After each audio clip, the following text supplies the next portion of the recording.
Hey guys, welcome back to another Mental Health Minecraft. Today we are going to be talking about different types of therapy and kind of which ones are best for which, but most therapies go good with any kind of mental disorder or just like any therapy is a good therapy basically. There are like controversial therapies out there, however, they still work for some people. So if you try out a more popular therapy but that doesn't work, then a controversial therapy might be for you, because they do work for some people, and if not all, and that's just why you guys should try out a bunch of therapies. So in a perfect world, everyone would get therapy, but not everyone can afford it, or they don't look at it as being a good thing for them. Therapy is good for everyone, but it is great for people with mental health disorders. If you get professional help, this would be the first direction you would turn, as long as you're not a danger to yourself. If you're a danger to yourself, then you should, like, that means wanting to self-harm in any way, then yeah, you should go to an ER or a mental hospital, and they will help you out. You'll receive therapy, and you might receive some medications while you're there. You will definitely receive therapy while you're there, though. That's the point of being in a mental institute.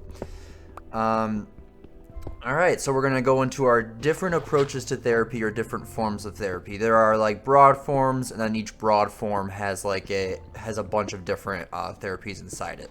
Obviously, I can't go over all the bunch of different therapies because that would take hours.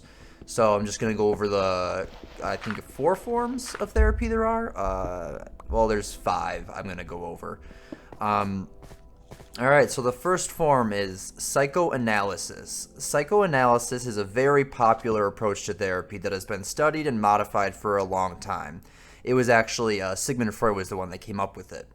It involves looking at thoughts or behaviors that are considered problematic, and then finding their meaning and the reason they do that through the unconscious mind. Discovering how the unconscious mind influences your conscious decisions and feelings can be easy or very difficult, depending on the person. For example, I am currently in therapy, and we are trying to figure out why I get so anxious at work. Side note, my therapy is not a form of psychoanalysis therapy. It's actually cognitive behavioral therapy, which I will go over a little more when I talk about behavioral therapy. The more we talk about my past experiences with anxiety, though, the more I am realizing why my body responds to work so negatively.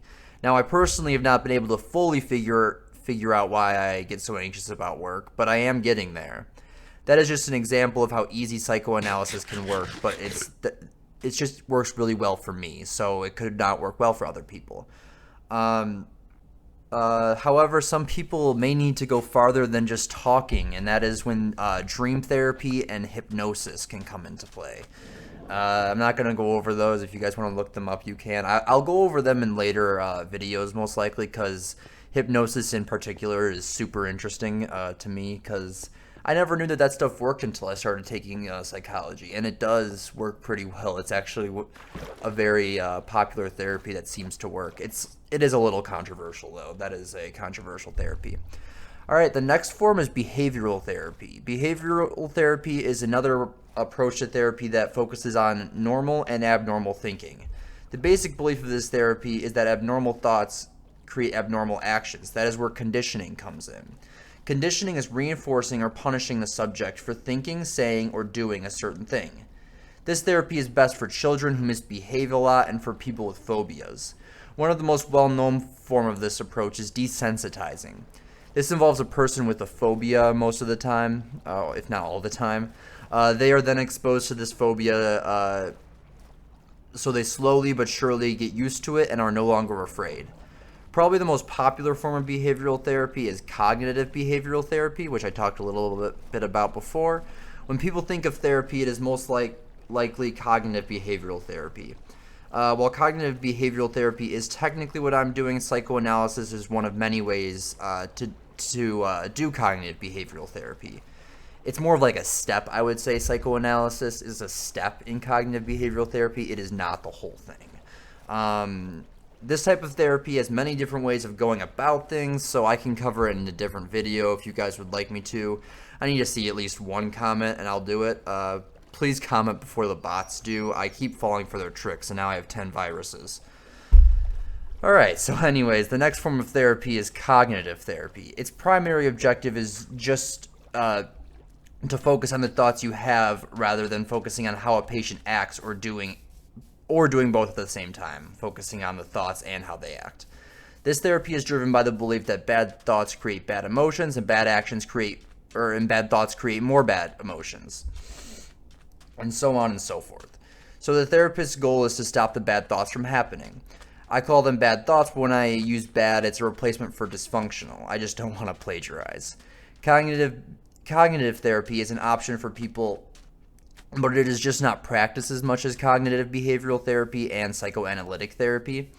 One interesting fact about it is they try to change your negative automatic thoughts. So like an automatic thought would be like a bias or like a hatred towards someone or something that like you kind of feel right when you see them, or you start thinking negative thoughts right when you think or see these people.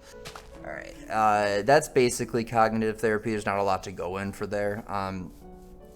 Humanistic therapy is another form of therapy. There are really only 3 types of this therapy. The first one is called client-centered therapy. This therapy involves therapists not telling a person what to do, but just letting them talk and offering concern, care, and interest. The next one is gestalt therapy, which just emphasizes being in the present at all times, not looking into the past or thinking about the future. And the final one is existential therapy, which focuses on finding a meaning to life, and it focuses on free will and self-determination. I actually didn't know there was existential therapy. Existential therapy obviously is great for existential crises. If you have existential crises a lot, that's a great therapy to go to because it focuses on religion, like a lot of like things that happen when we die, or just focusing on just living. Yeah, that's really it's really interesting kind of therapy. And finally, the final form of therapy, it's I didn't really find a name for it, but it's not used by registered therapists. It's basically just alternative doctors, such as witch doctors who use spells, crystals, blessings, etc. None of it has been proven to work. However, it has also not been disproven. It might have been disproven. A lot of that stuff probably has been disproven, but it still can work because it's not just about going about it like everything correctly. Sometimes it's just about believing that you're okay, and like as long as you believe it'll work, it can work, especially if it's a mental disorder, because it's not all in your head, but it also is all in your head. Like your brain believing that you're okay, or that this crystal is taking the depression out of your body. If you believe that, then great, because it'll work. It's kind of like, it's almost like a religion kind of thing, where if someone, like let's say you're a Catholic and someone walks up to you and says, "I'm Jesus. I'm going to heal your broken arm." And he touches your arm, and all of a sudden your arm feels okay. Your arm probably isn't okay. Quick side note, I was actually touched by a quote-unquote healer, and I was never a religious guy. I'm an atheist, but my family is Catholic, and I was kind of debating at the time if I was Catholic or if I believed in other things. I didn't really know. But this guy, I was in a wheelchair because I had sprained my ankle, and I didn't want to like use my crutches to walk around the mall. So I just had my girlfriend at the time had a wheelchair. So I got in the wheelchair and went to the mall. And this guy walked up to me and he was like, "Hey, is your leg okay?" So I was like, "No, I sprained my ankle." And he's like, "Okay, I'm going to use the power of God to heal it." And he touched my ankle, and I felt a rush go through my ankle. I was super surprised. I was not expecting it to work either.